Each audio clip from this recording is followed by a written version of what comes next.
औज़ु बिल्लाहि मिनश्शैतानिर्रजीम बिस्मिल्लाहिर्रहमानिर्रहीम। आज एक दफ़ा फिर एक ऐसे फ़र्ज़ंदे कराची के वालिद साहब से ताज़ियत कर रहा हूँ और आज मैं बहैसियत गवर्नर सिंध नहीं बल्कि इस कराची के बेटे के तौर पर एक बाप के पास एक बेटे की हैसियत से आया हूँ। इन अल्फाजों के साथ कि अल्फाज ही नहीं है कि कहाँ से शुरू की जाए। ये रोज़ाना का मामूल और वतीरा बनता जा रहा है कि अब बाप अपने बेटों के जनाजे उठाएं। एक बाप के दिल पर क्या गुज़र रही है ये सिर्फ वही बता सकता है, लेकिन एक माँ को सिसकियों से रोता ऊपर छोड़ कर आया हूँ। उसकी आहें, उसकी सिसकियाँ और सराब के वो मासूम बच्चे जिन्हें अभी तक ये नहीं पता कि उनका बाप अभी तक घर क्यों नहीं आया, वो इंतज़ार में हैं अपने बाप के, वो इंतज़ार में हैं, उन्हें नहीं पता कि बाप कहाँ है। उनकी बेवा भी गुमसुम है, अपने घर का वाहिद कफ़ील, अपने माँ बाप की वाहिद औलाद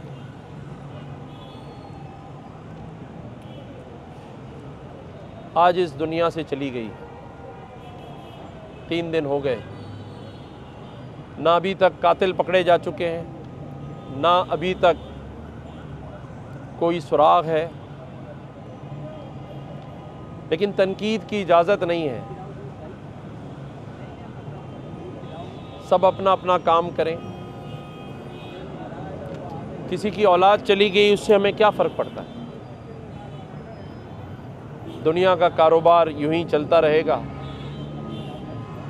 माँओं की कोखें इसी तरह से उजड़ती रहेंगी। मैंने कुछ और नहीं, सिर्फ ये यकीन दिलाया है कि कातिलों की गिरफ्तारी तक और इस मामले की इंक्वायरी तक मैं सुकून से नहीं बैठूंगा। इसकी आवाज़ और जितने भी इस शहर कराची में टारगेट किलिंग में मासूम लोगों को कत्ल कर दिया गया है उसकी आवाज़ उठाता रहूँगा। मैंने इनको ये भी यकीन दिलाया है, हालांकि इन बातों से एक बाप को, एक माँ को सब्र नहीं आता क्योंकि उसकी ये ख्वाहिश भी नहीं है, लेकिन मैंने इनको कहा कि मैं एज़ ए गवर्नर सिंध नहीं, इस कराची का बेटा होने के नाते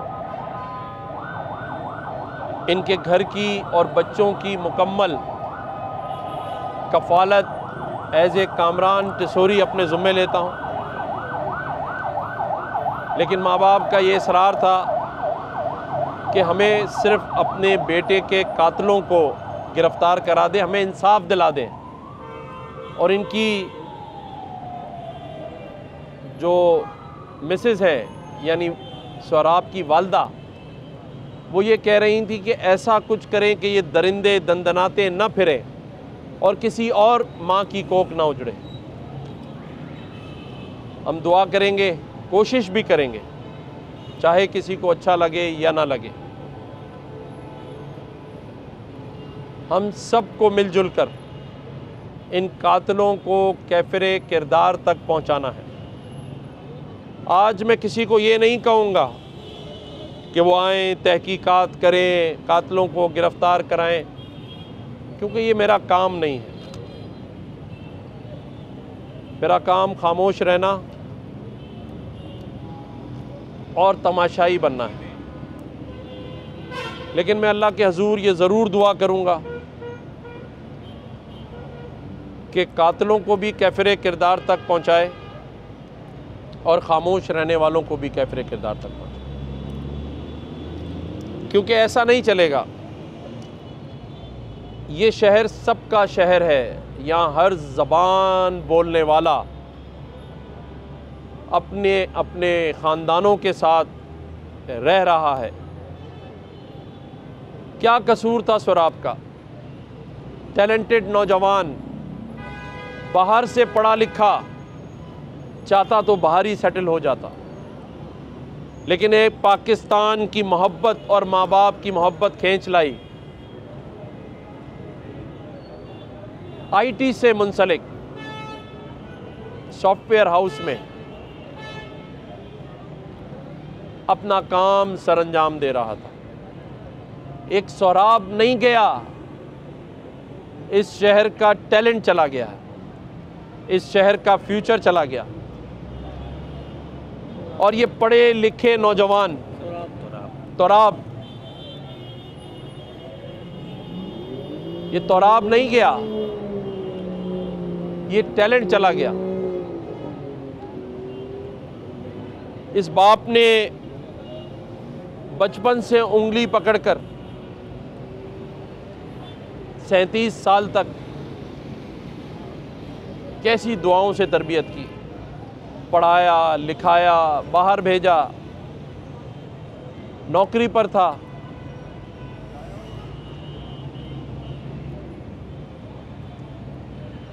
क्या कसूर है उस माँ का? और उसके बाद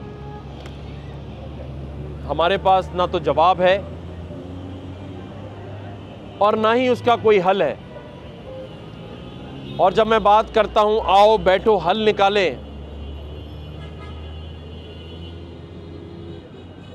तो मुझे कुछ कहने की ज़रूरत नहीं है, आपको पता है जवाब क्या है।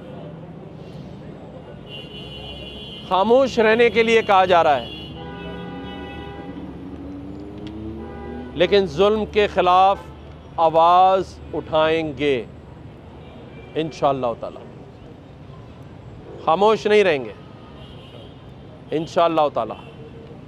मैं आपसे वादा करता हूँ और मैं इस उम्मीद के साथ वादा करता हूँ कि आपके इस दर्द में, आपके इस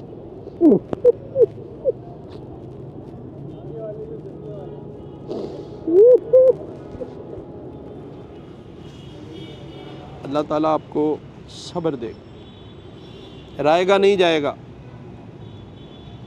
ये कत्ल रायगा नहीं जाएगा इंशाअल्लाह ताला।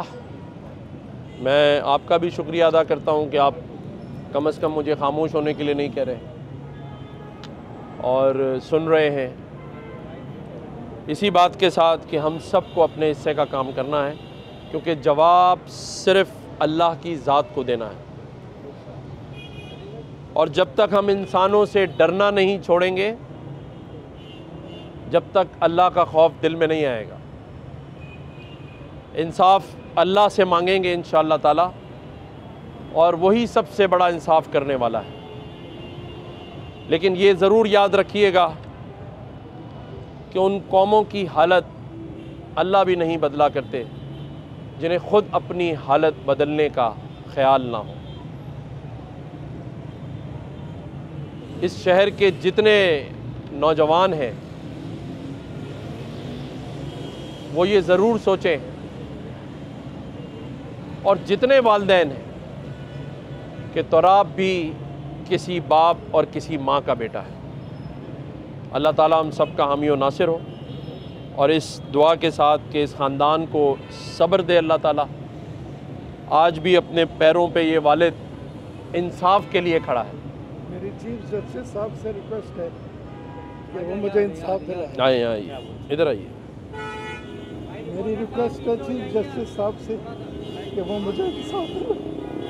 मुझे बेटा चाहिए, मुझे बेटा चाहिए।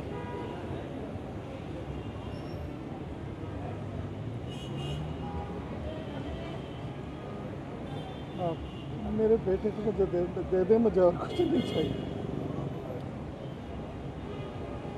मैंने गवर्नमेंट से अपील की थी, अभी तक उस अपील के ऊपर कोई एक्शन नहीं हुआ। गवर्नमेंट ने किसी ने एक्शन नहीं किया। ये गवर्नर साहब आए हैं, मैं इनका शुक्रगुजार हूँ। इन्होंने जब वादा किया है मैं उससे भी मुतमईन हूँ इंशाअल्लाह। लेकिन चीफ जस्टिस साहब, आपसे मैं इंसाफ ज़रूर मांगूँगा। मैं उसका खून रायगा नहीं होने जाने दूँगा। उसके खून का बदला मुझे चाहिए। मुझे वो मुजरिम चाहिए। वो आपकी जिम्मेदारी है प्रोवाइड करना। आप चीफ है जस्टिस कहते हैं अपने आप को। आप मुझे जस्टिस प्रोवाइड करके दिखाएं। आप मुझे बताएं कि आप चीफ जस्टिस हैं। मुझे फैसला चाहिए इसका।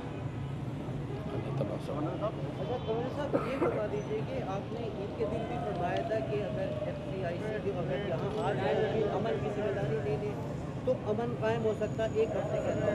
तो क्या मतलब सिविल इंतजामिया मुकम्मल तौर पे नाकाम हो चुकी है? कल भुट्टो साहब की बरसी के तमाम आला अफसरान सिंध में बैठे और यहाँ शहर को बिल्कुल बेअसरा छोड़ दिया। देखिए, मैं आज ये सोच कर आया था कि मैं खामोश रहूं, क्योंकि कभी कभी खामोशी भी बहुत बड़ा जवाब होती है। मैं आज के इनके दुख को सियासी रंग नहीं देना चाहता। मैं नहीं चाहता कि सामने से सियासी जवाब आए। मैं सिर्फ मुंतज़िर हूँ इंसाफ के लिए, इस घर के लिए, और हर उस घर के उस नौजवान को जो चला गया अपने बच्चे और माँ बाप को छोड़कर। आने दें जवाब, करने दें तफ्तीश। बहुत अच्छी हुकूमत है, बस उनको अल्लाह ताला ये तौफीक दे कि वो इंसाफ करें जल्द से जल्द, और ये जो हालात हैं इसे कंट्रोल करें। ये उनकी ज़िम्मेदारी है। अल्लाह ताला उनको एहसन तरीके से इस ज़िम्मेदारी को निभाने की तौफीक अता करे। मैं समझता हूँ कि इससे ज़्यादा मैं क्या बोलूँ। एडिशनल IG ये स्टेटमेंट देते हैं कि शहर में भिखारियों की जानिब से ये टारगेट किलिंग की जा रही है, ये क्राइम की जा रही है। क्या आप समझते हैं कि वाकई इनमें कोई भिखारियों का गिरोह भी शामिल है, या पुलिस जो है वो इसके अपने हाथ साफ कर रही है, पुलिस संजीदा नहीं है किसी क्राइम को रोकने के लिए? देखिए, एडिशनल IG साहब के इस बयान को मैं यूँ कहूँगा कि इस बाप को ये नहीं चाहिए कि कोई भिखारी है या लिखारी है या कौन है। इस बाप को इंसाफ चाहिए, और कातिल कोई भी हो, कातिल है, उसे गिरफ्तार चाहिए। कातिल प्रोफेशनल लगता है, उसने सर पे गोली मारी है सर पे, और इतना उसका गवर्नर साहब, मैं या जनरल सेक्रेटरी हूँ इस बिल्डिंग में, इस बच्चे का मेरे हाथ पर दर्द टूटा है जब उसको गोली मारी। और इतना नाइस आदमी था वो, किसी से कोई लेना देना इसका। मेरी वाइफ ने दोनों बच्चों को घर में बंद रखा हुआ। कब तक इस तरह चलता रहेगा? ईद के तीसरा दिन है, अभी तक मेरे बच्चों को घर से निकलने नहीं दिया। गवर्नर साहब, रमज़ान में कोई माँ नहीं चाहेगी कि उसका बच्चा ऐसे नहीं। रमज़ान में 20 अफराद सिर्फ डकैती मज़ामत पे मरे। 60 अफराद जो फिगर अभी आई है इनकी 4 महीनों के अंदर 60 अफराद जो है वो डकैती मज़ामत में कत्ल कर दिए गए, जिनमें से 1 करोड़ 40 लाख रुपए भी औरंगी टाउन में छीना गया था। आप बार बार ये जुमला इस्तेमाल कर रहे हैं कि मुझे रोका जा रहा है, इसके बावजूद आप खामोश रहेंगे। मुझे सिर्फ ये बताइएगा कि जो IG की तैनाती है ये सियासी है या गैर सियासी है? देखिए, मेरी इस बात से ये मतलब कोई हरगिज़ न ले कि मैं खामोश रहने की जो बात कर रहा हूँ तो मैं आवाज़ नहीं उठाऊँगा। देखिए, जो काम इस सूबे में हो रहा है उस काम को और उसकी नीयत को समझने की ज़रूरत है। मैंने अपनी ज़ात के लिए 18 महीने कोई काम नहीं किया।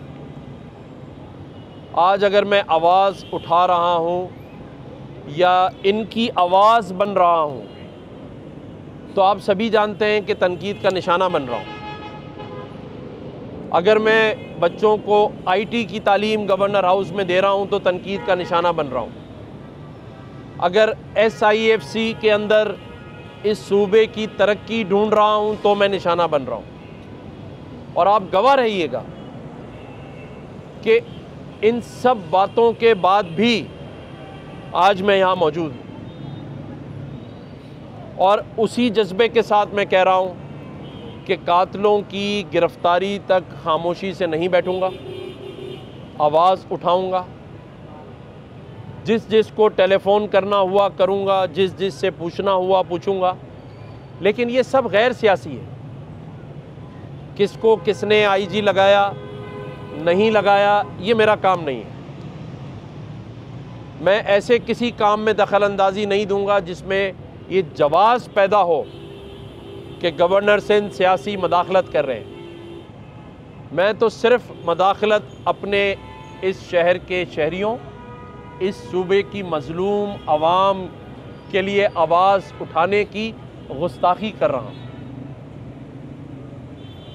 इसको गुस्ताखी समझ के ही माफ़ कर दीजिए, लेकिन जब तक इस मनसब पर हूँ ये आवाज़ और तवाना होगी।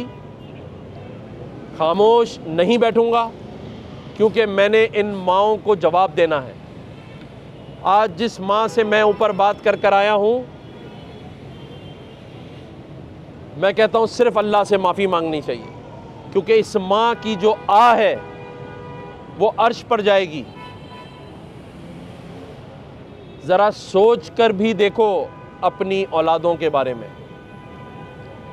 ज़रा बीमार हो जाती है तो माँओं के आंसू निकल जाते हैं। ज़रा देर से घर आए तो बाप की चीखें निकल जाती हैं। थोड़ी देर फ़ोन बंद क्या हो जाए, रात भर नींद नहीं आती। लेकिन इस साबिर बाप से पूछो जिसे पता है, जो अपने हाथों से अपनी औलाद को दफना कराया। इससे बड़ा जुल्म हो नहीं सकता। अल्लाह ताला हम सबको माफ़ करे। एक बात थोड़ी सी कह रहे हैं कि जिस इलाके में शहरी मरता है, वज़ीर दाखिला की जानिब से अहकाम जारी किए जाते हैं, SHO को मुअत्तल कर दिया जाता है, लेकिन कातिल पकड़े क्यों नहीं जाते? नहीं, वज़ीर आज़म साहब क्यों नहीं एक्शन लेते? जी, वज़ीर आज़म साहब कहते हैं कि मैं सारे सूबों को मैं लुक आफ्टर कर रहा हूँ। जिम्मेदार तो IG है ना। ये कराची उनके अंडर नहीं आता। जी, कराची के वो सरपरस्त नहीं है वज़ीर आज़म साहब। इससे बड़ा जवाब कोई नहीं है। अल्लाह ताला